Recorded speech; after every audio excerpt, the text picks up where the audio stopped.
Assalamualaikum teman-teman. Jumpa lagi nih dengan saya, Zian Fadilatur Rohmah. Jadi pada kesempatan kali ini saya akan membahas salah satu problematika dalam pembelajaran beserta solusinya. Tapi sebelum saya mulai, saya mau nanya dulu nih, khususnya buat para guru-guru. Jadi gini nih, pasti guru-guru tuh pernah punya murid yang ketika ditanyain tentang materi yang udah dipelajarin, mereka itu diam aja gitu, malah bengong. Terus ujung-ujungnya tebar senyum doang gitu kan. Padahal si guru ini udah ngejelasin detail di pertemuan sebelumnya. Dan ketika ditanyain di pertemuan sebelumnya itu, si murid juga ngerti dan paham apa yang barusan dijelasin sama si guru. Nah, di pertemuan selanjutnya, si guru ini kan bermaksud buat mengulang materi yang udah dipelajarin ya. Tapi mereka itu malah diem aja gitu. Kayak seakan-akan udah lupa gitu kan sama materi yang udah dipelajarin kemarin. Kira-kira kenapa ya? Kok anak-anak itu mudah lupa sama materi yang udah dipelajarin?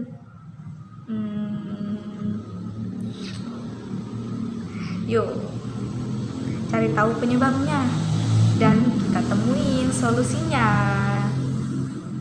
Simak terus ya.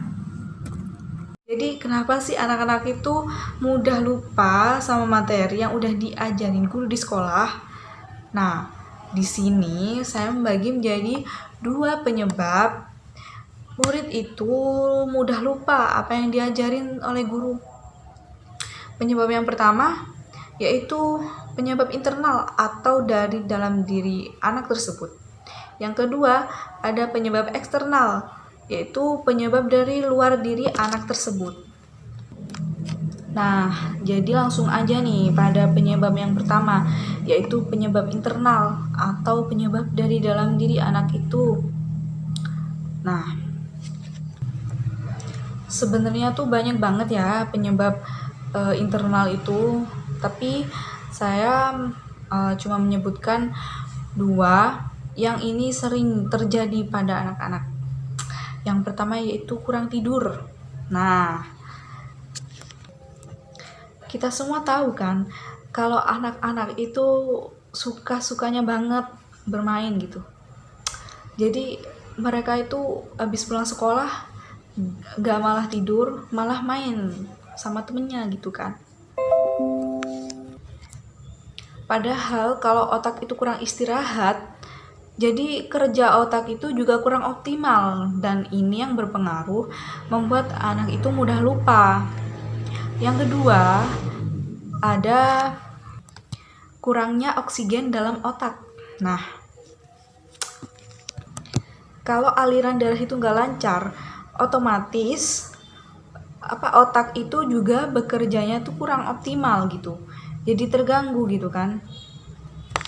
Nah, ini juga berpengaruh membuat anak itu mudah lupa. Lalu gimana nih solusinya? Nah, solusinya itu yang pertama, istirahat yang cukup. Nah, istirahat yang cukup itu gimana?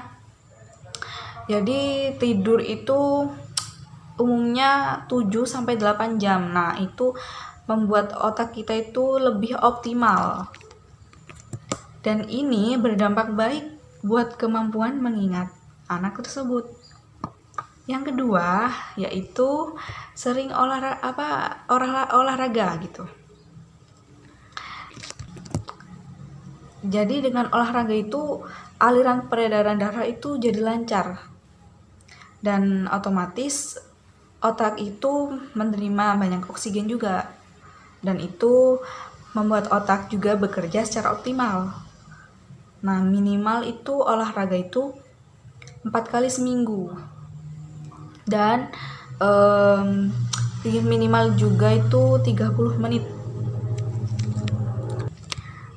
Maksudnya setiap kali olahraga itu minimal 30 menit. Dan minimal olahraga itu 4 kali selama seminggu. Lanjut pada penyebab yang kedua, yaitu penyebab eksternal atau penyebab dari luar diri anak tersebut. Jadi faktor yang sangat mempengaruhi itu ya ketika dalam kelas, terutama gurunya. Bisa jadi tuh. Yang pertama nih, karena pelajaran itu kurang menarik. Misalnya nih, guru itu ngajarnya monoton, alias gitu-gitu aja. Nah, jadi kan murid itu males ya yang mau merhatiin, yang mau nyimak guru itu. Nah, kalau kayak gitu kan itu bikin anak itu mudah lupa atau bahkan sama sekali gak ngedengerin apa yang tadi dijelasin sama guru tersebut. Yang kedua, itu bisa jadi karena cara mengajar guru tersebut kurang menyenangkan.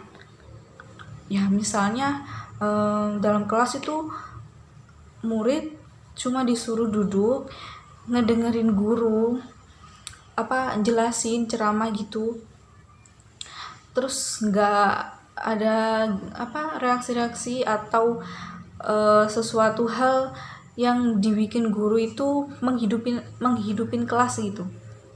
Nah, itu kan juga berdampak bagi anak untuk mudah lupa apa yang dijelasin sama guru tersebut. Wah, terus solusinya gimana dong? Nah, permasalahan mudah lupa ini erat kaitannya dengan teori kognitif, yang mana teori ini lebih mementingkan proses belajar daripada hasil. Dan juga teori ini tuh berpandangan bahwa belajar merupakan suatu proses internal yang mencakup ingatan, pengolahan informasi, emosi, dan aspek-aspek kejiwaan lainnya. Nah, jadi solusinya tuh pertama, guru itu harus menarik ketika mengajar ya, harus menarik perhatian siswanya. Dan contohnya itu guru bisa menggunakan alat peraga. Misalkan anak-anak itu mayoritas suka nonton. Nah, jadi guru itu memberikan tontonan edukasi gitu yang bisa mengembangkan otak mereka. Lalu guru menghimbau mereka untuk menganalisa apa yang usai ditonton itu. Nah, jadi kan kalau begini pembelajarannya itu tidak monoton ya, tidak gitu-gitu aja gitu. Yang kedua, yaitu guru menyampaikan dengan cara yang menyenangkan, dengan cara yang enjoy, yang happy gitu.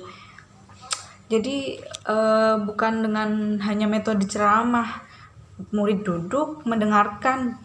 Nah, jadi bisa dengan diskusi, juga bisa dengan kuis atau tanya jawab yang bisa mengasah otak dan mengembangkan otak mereka sehingga otak itu bisa bekerja secara optimal. Nah, cukup sekian yang bisa saya sampaikan. Kurang lebihnya mohon maaf. Terima kasih.